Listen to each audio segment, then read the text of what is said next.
Welcome to Open Here, where we invite our viewers to explore new and often untold perspectives about the world around us, both far and near.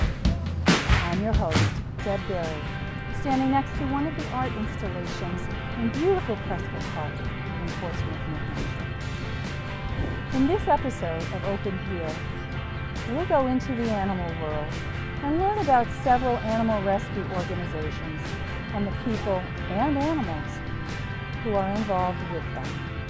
We spend some time at the Center for Wildlife in Cape Neddick, Maine, where they rehabilitate and provide sanctuary for sick and injured wildlife and promote the respect for wildlife and our environment. And Dyan DeNapoli, more commonly known as the Penguin Lady, talks about her experiences with the world's largest penguin rescue. But first, let's visit with the Live and Let Live farm in Chichester, New Hampshire, a charitable, nonprofit 501c3 animal rehabilitation, rescue shelter, and sanctuary for abused, unwanted, and neglected animals, mostly horses. Videographer Rick Dirk and I spent an afternoon on the farm and met with founder and executive director Teresa Paradise.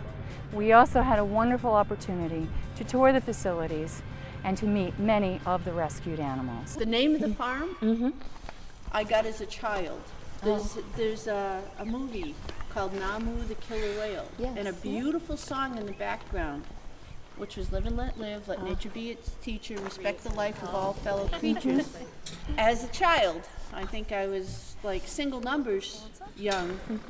I loved it and always thought to myself, because I didn't grow up with a farm at all. I grew up in as a military brat and was born in Manchester in the city.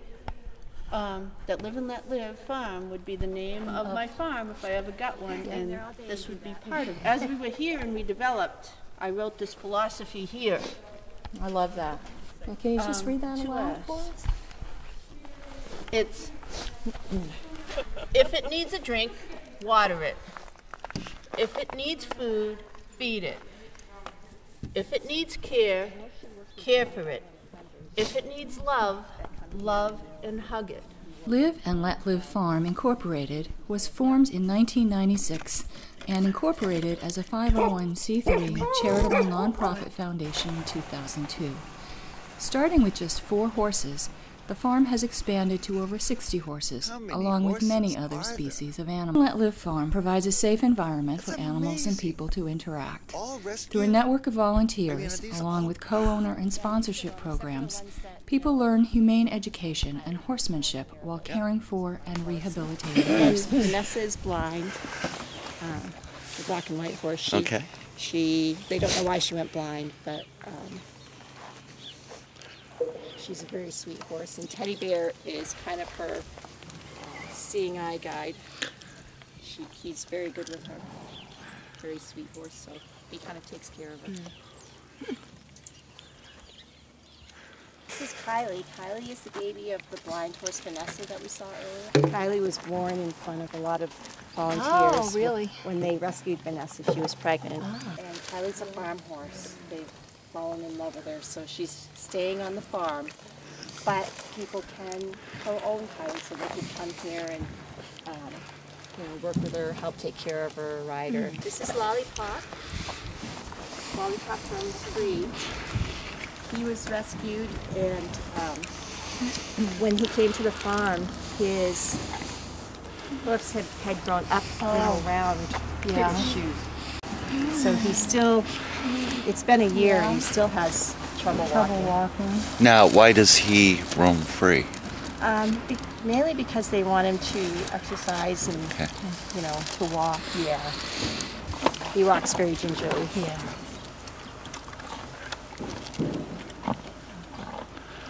You're lucky to come here.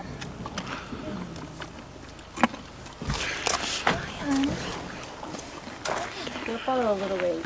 He's nice when you're holding him and scratching him, but he can be a little fresh when he's walking around saying, this is my property, or this is my horse, leave him alone. Right. But LJ is little Jake, after him. Oh, I see. LJ was knocking at the door when we were bringing Jake in so from funny. being all by himself. That's funny. And he thinks he has to watch over Jake now. Where did Jake come from? Jake came from up in the North Country, about 2 hours north here, up through the Notch. Little ways up. That's north. Yeah, yeah. I think about one of the only days there was a snowstorm was the day we were coming home. But he's just learning to be nice. He's learning to be friendly again. Right, so he was kept by himself. He was kept by himself. Well, he wasn't really Kept. He was just by by himself. himself. Exactly. He didn't really have any human contact for a while. So he sort of forgot that people were nice and people could be kind. But he's coming back. Yes. He's coming back. Never know. No. People come on hard times. It's not always their fault. I know, and then they don't know what to do. Exactly. They don't know how to reach out and where to go. And that's how why to we let want to go. be here. We want to Yes. be here to be able to help people. Absolutely. Heather helps a lot with the rescue animals also. Yeah. And helps a lot with transportation. We adopted out some horses to a woman that was a temporary volunteer here. She went to school at Franklin Pierce Law Center, but she moved to Maryland later. Oh. So I think you delivered the horses to Maryland, didn't you, Heather? So even that far away. Yeah. Oh yeah, they've gone as far as Florida. Well, are some of the primary reasons that animals need to be rescued. Today. In today's economy, the economy is the most challenging. And also, I need to add to that, maybe the economy has a little bit to do with it, is people planning. We, in 2011, had 3 huge rescues where someone died in their sleep, only in their 50s, and no place for their animals to go. No one planned. Well, I think that raises a really important point that people don't think about in terms of whether it's themselves or other family members who have animals that they are responsible for and not planning ahead for any eventuality that might take place, because we all know that things happen unexpectedly. So even with those are their children. They need to have a will for their children. Yes, Especially horses, because it Right. takes a lot of space. Not anybody can take in a horse. It's a long-term commitment, because I'm your best friend and love your horse. Doesn't mean if you die, I can take it. Exactly. So you have to have the place, you have to have the money, Yeah. and the commitment. Right. Yeah, that's a big one. Definitely. Live and Let Live Farm has served and helped animals and their humans all over New Hampshire and the surrounding New England states, including the rescue of Premarins, pregnant mares, foals, and stallions out of Canada, and some of America's mustangs. Premarin is a drug whose name originates from a key ingredient, pregnant mare's urine.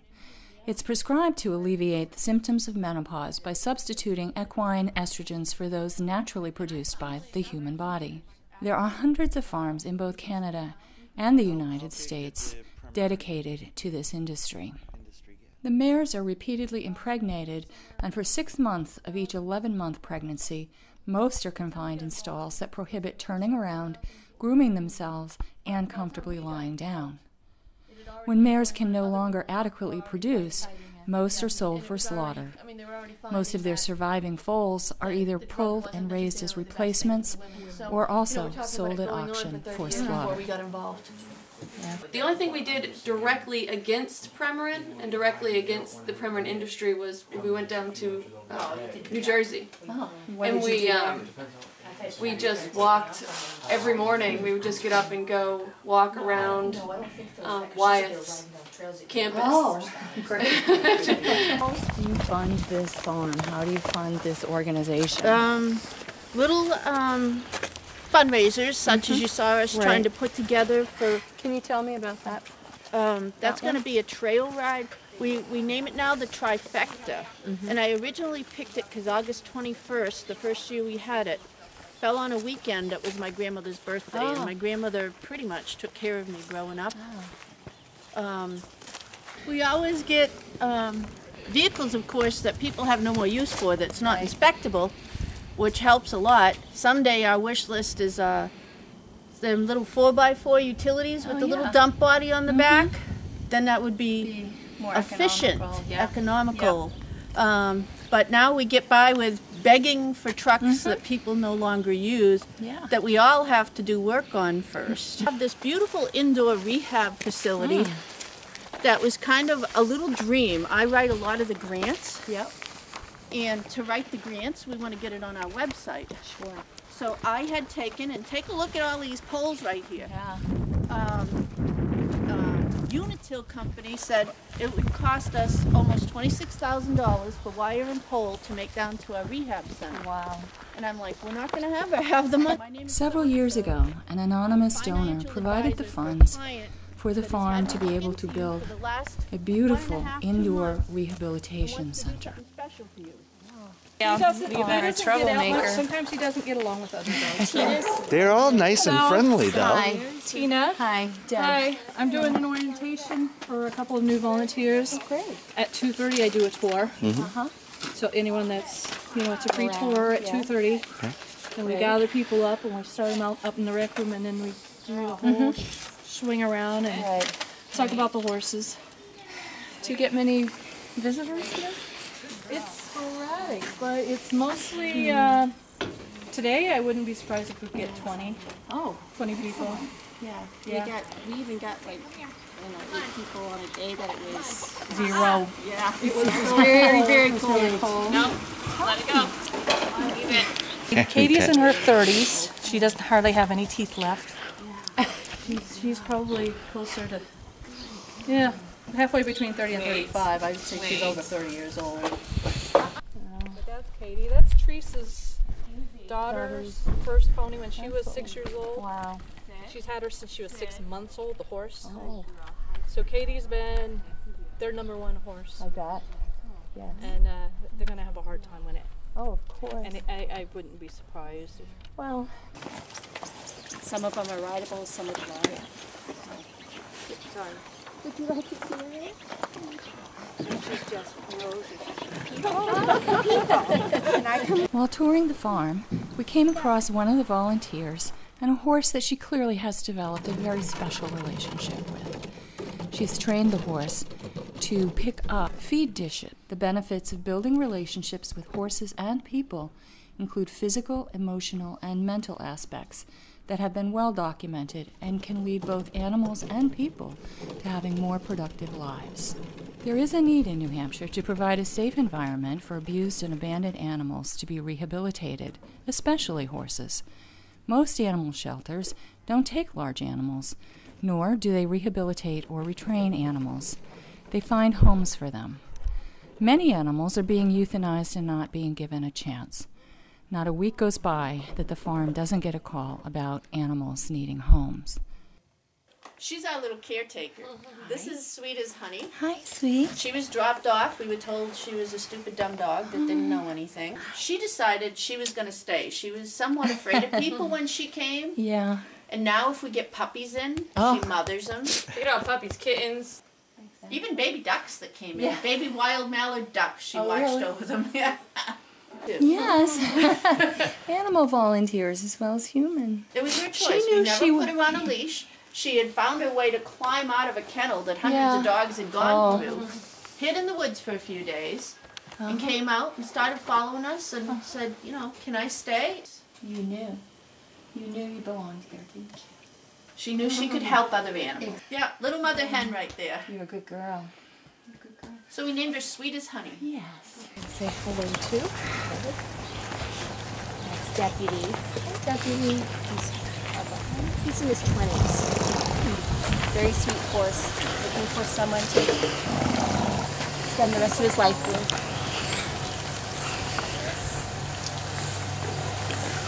Yeah. Just having none of that. This is this is Bly, the pony. Dog.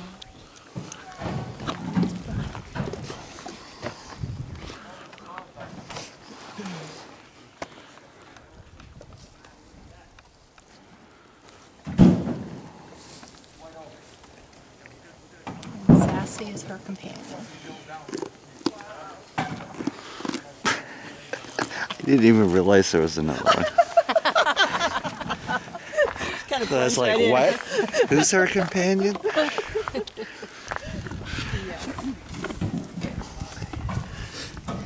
see if I can get this. There we go.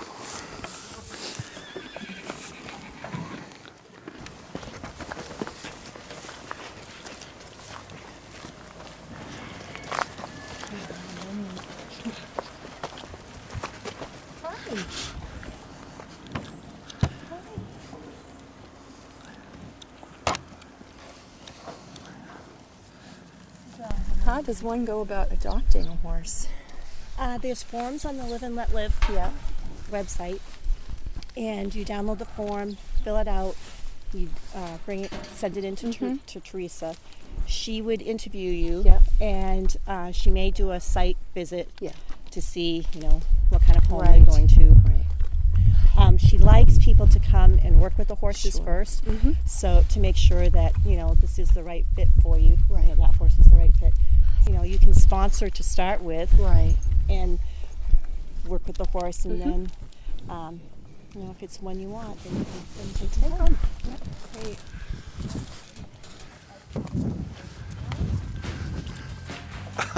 You just get steamed.